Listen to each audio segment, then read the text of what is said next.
வெயில் தண்ணி குடிச்சாலும் ஏன் சோறு போகல தெரியுமா? ஒரு பையன் 3 நாள் வெயிலில் நடந்தான். ஒரு வீட்டுக்கு வந்ததும் அவன் உட்கார்ந்தான். நிறைய தண்ணி குடிச்சானா ஏன் இன்னும் வீக்கா இருக்க?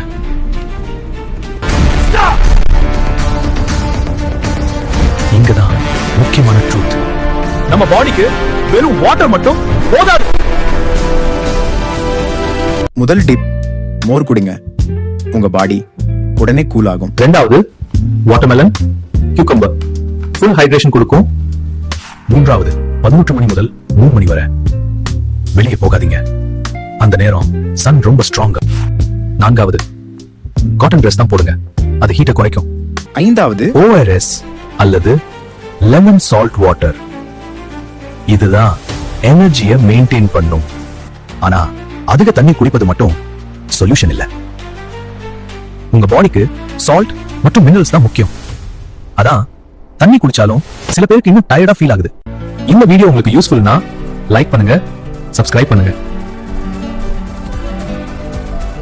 இன்னும் ஹெல்த் டிப்ஸ் வேண்டும்னா கமெண்ட்ல சம்மர்னு டைப் பண்ணுங்க.